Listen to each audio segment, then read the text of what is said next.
Welcome everybody to Compelled Cooperation. I am Ryan here, all alone for the first time, not actually compelled to do anything. This I choose to do on my own accord.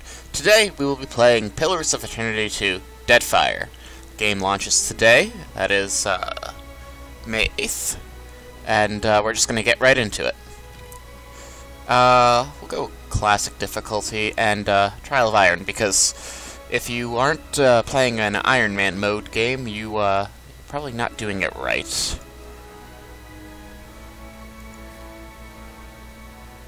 Sure. So here's some DLC, and we'll scale only the DLC, and otherwise play the game without scaling.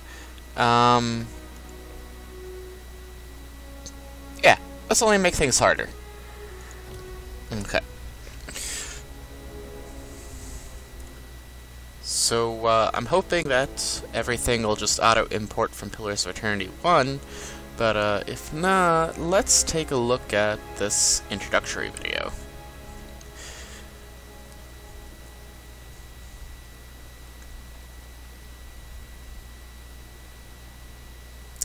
So I'm expecting a narrator voice any time now, but who knows how long it'll take my computer to load. Come on, 3 stars, 3 stars! You can do it! Oh, and then we lose the stars again. No. Come on.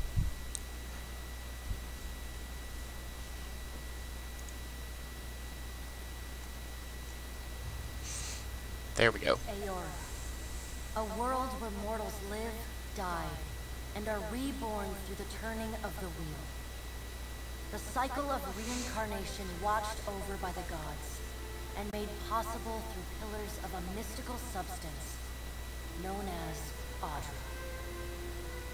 5 years ago, you traveled from your home to the Dune, a nation that had waged war against the incarnated god of light, Aethys, resulting in his destruction. The country suffered from a plague of holoborn, infants born without souls. So here we have a synopsis of Pillars of Eternity 1. For killing a god. In an ancient, secluded ruin, you witness a secret ritual that inadvertently transforms you into a watcher. One who can see and speak with souls.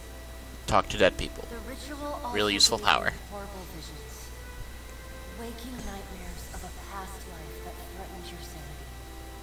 To put them to rest, you pursued the man who had led the ritual, a seemingly immortal agent of the gods, known as Theos X Arcanum.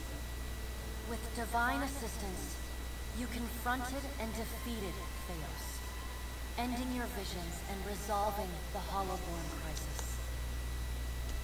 In so doing, you also learned the great secret that Theos had protected. That the ancient empire of Anguith had transformed themselves into gods. Your visions finally put to rest, you retired to the castle of Cadman, built atop a massive statue of pure Audra. And a dead dragon. In relative peace and prosperity. Okay. Now, where's the tension?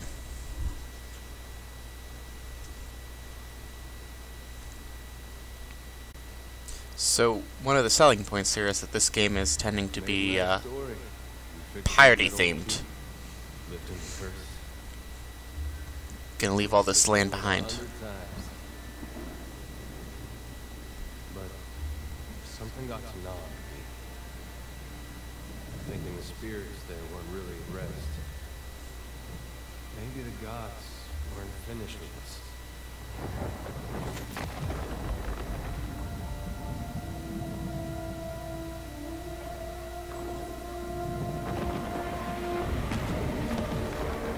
I used to dream when my god came back, he would forgive us.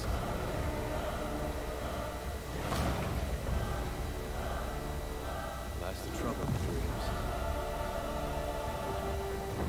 Sooner or later,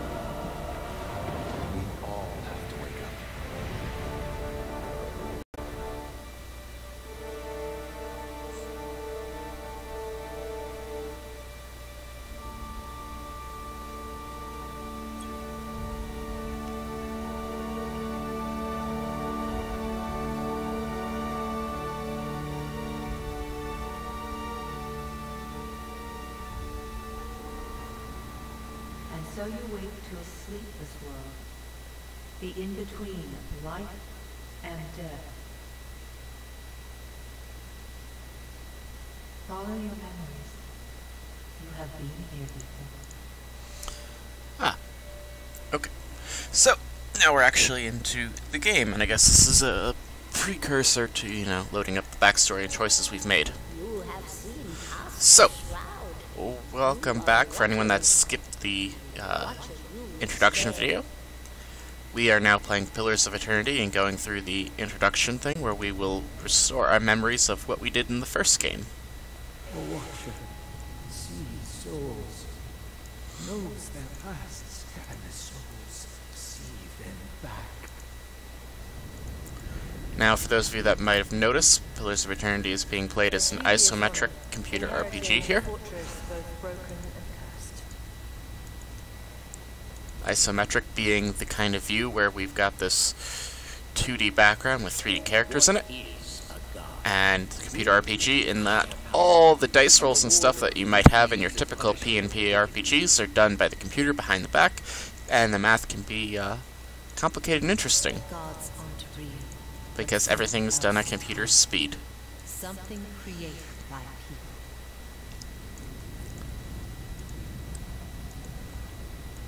And did you ever consider that these were things you were never meant to understand? That their comprehension is beyond you?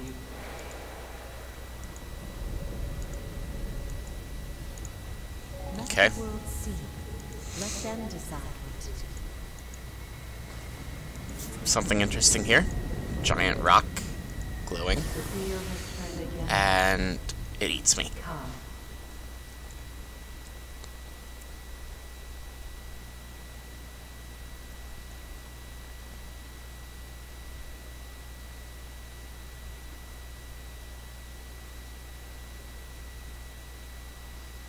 Okay. For a modern game, load times are kind of annoying. I thought we did away with that stuff back in the 2000s.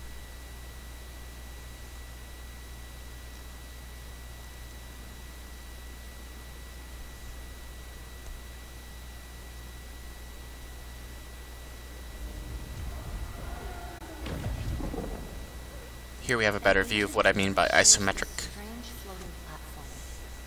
His face is creased by so many wrinkles that his features lie buried amid shadowy pockets of skin. Still, the dwarf's well-practiced habits have left telltale tracks of a welcoming rictus across his. You can see his smile coming before it leaves, reshaping the dwarf's face from a hanging sack of flesh. Okay, let's continue on.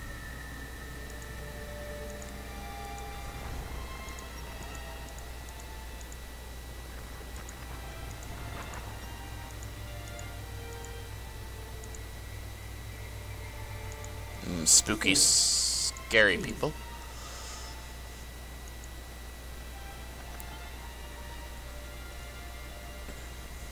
Thank you for joining us, Watcher Cadmua. The gaunt woman seated at the table is clad in a pale, slender neck rises from the gorget, topped by a hollow face. The milky skin stretched across it is delicate and translucent, like parchment that has been scraped clean too many times. So usually I kind of like reading, but I guess they paid a narrator to do it. She's preoccupied with the arrangement of cards on the table between them. With each movement, her armor squeaks and groans as though bearing an incredible weight. She places a final card, gives a nod of satisfaction, and raises her eyes to me. Your brush with the divine has drained you of your powers, fractured your memories. Look upon these cards. Okay, so here we choose our legacy. Let us just import our save.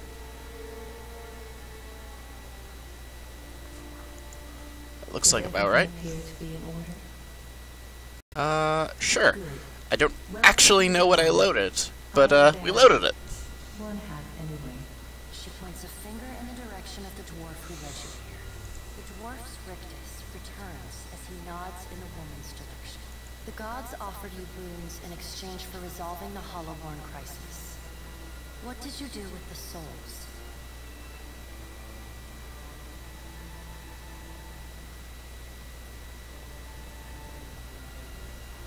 Yeah, we gave souls back to their Tell people. me, do you remember when we last met? Yep. We'll go with this from Pillars of Eternity 1. We definitely spoke with all the gods. You did. She places a card on the table, showing a tall tower with the gods' constellations arrayed around it. She places a card in the middle of the arrangement. A bell tower. You had need of the gods once before. The being that occupied Oglua's statue beneath your castle was the dead god, Aothis. Of this we are certain. What we do not know is what his intentions are. Though Aothis stole a large fragment of your soul, you were strong enough to survive the onslaught and enter the in-between. I like the bolding of, plot-relevant things for speed readers. He had chosen a body made of living Atra, perfused with the power of thousands of souls, including yours. It should be little difficulty for an experienced watcher to find him. Always a good thing. Why don't you do it Taking yourself? a physical form in AR is fraught with peril. Most mortal minds and bodies are incapable of containing divine power. It can lead to... Her armored hand gingerly places a card sideways on the table.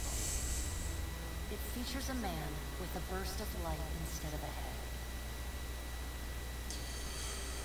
Yeah, gods are dumb. They don't Did do you anything. hear the souls of the deerwood who clung to you as they stumbled blindly through the in-between? You are a beacon to all of the lost, Watcher. Your soul gleams as brightly to them as those who have fallen in Aethis's wake are trapped inside him still. If you will not help them, who will? Of course, if that doesn't convince you, I can always return you to the wheel and find someone else to pursue him. I think I'll like to keep my existence. Before you return to Aora as my herald, you must remember who you were. The last whisper of life. When you can picture your own face, the beyond will lead you back to your own kind, to the world of mortal. Oh. I can import a save, but I gotta change my character if I so choose. Yeah, okay, so, male. So here's your stats again.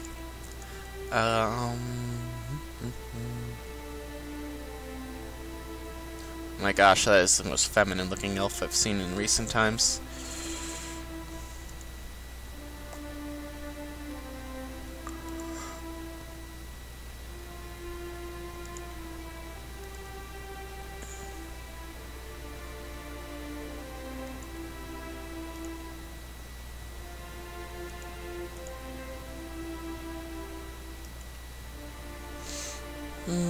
Human is fine. I think I'm not even sure. So here the might will give us more damage, and the resolve will give us more will and mental defenses.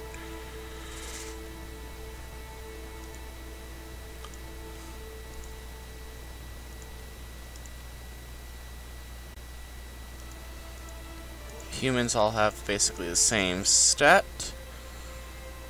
Bonus accuracy or damage when near death.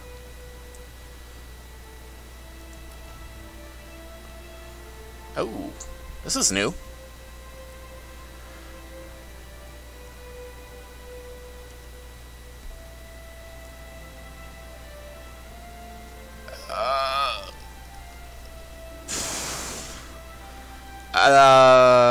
Yeah, choices are hard.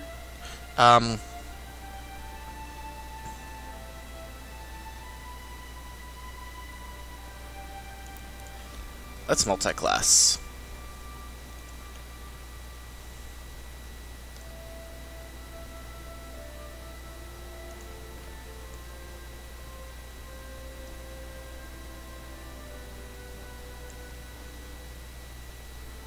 Standard wizard spellbook.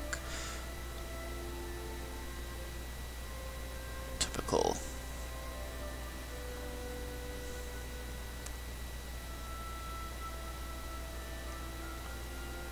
Passive abilities. Oh, so much numbers.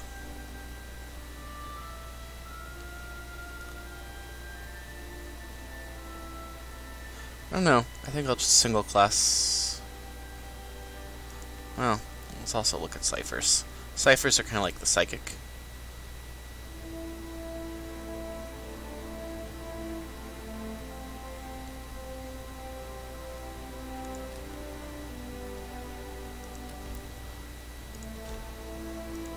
But I play wizard usually.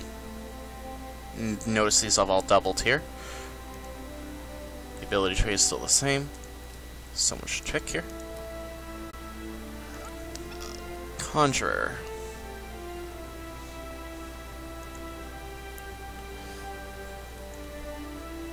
Oh. No benefits or penalties. Passive bonuses.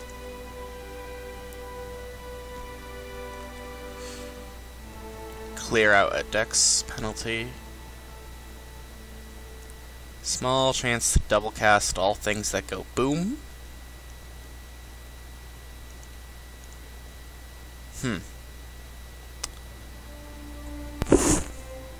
Transmuter might be good if you want to dual class.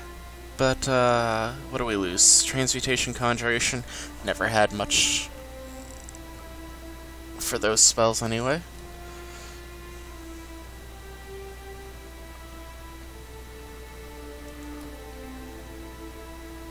Don't like RNG usually, but, yeah.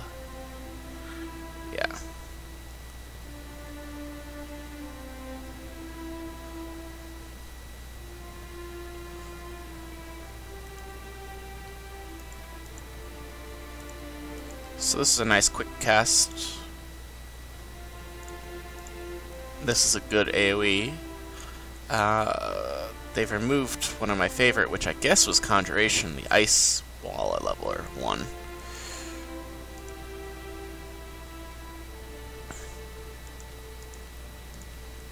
And as you can see, all the mouse over text give you that nice, interesting description of what it is.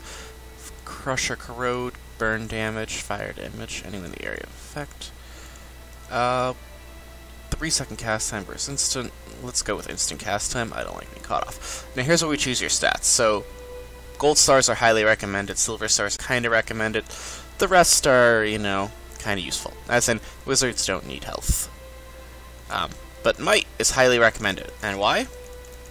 Because might just gives you straight up damage boost, where intellect gives you a straight up area of effect boost. Now, dexterity gives you action speed, so you get to go quicker, and perception gives you some accuracy.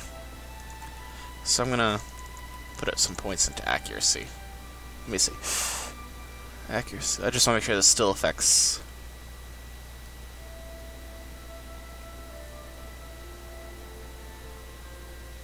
spells. Because I'm pretty sure spells are governed by accuracy if they're not area of effect. Could be wrong. It's been a while. But, it's recommended, so it probably does. I don't need to go extra fast. We'll concentrate on Big Boom. Let's see.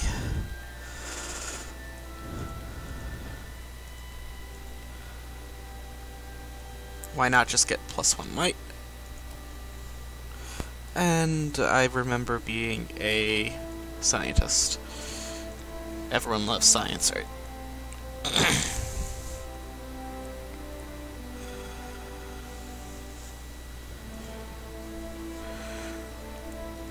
Oh. Wand, rod, scepter.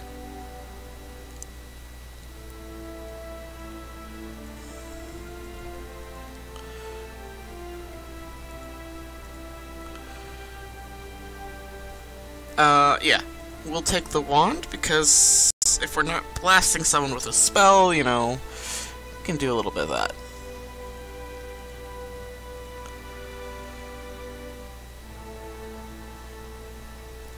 Ooh, scepters are kinda suicidal. Then, I guess it's a backup weapon.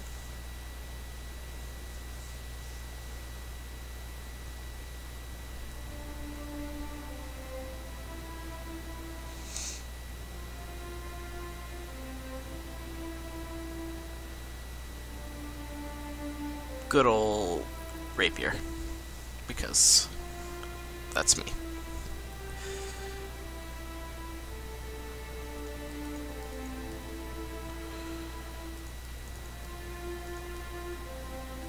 Sora looks like one of my real life friends. Let's go with that.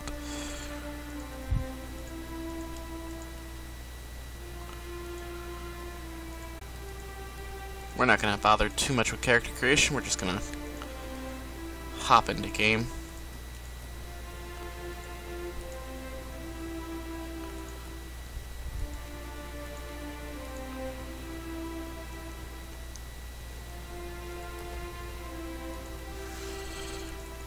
And as we said, I am Ryan from Compelled Cooperation.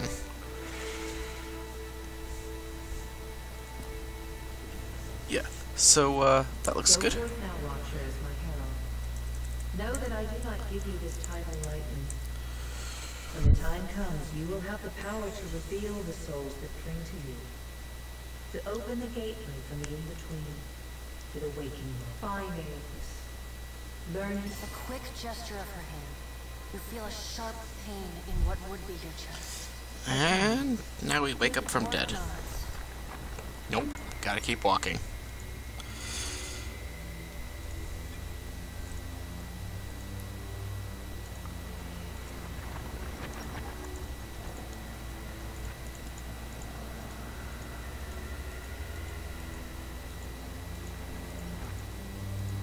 Floaty candles.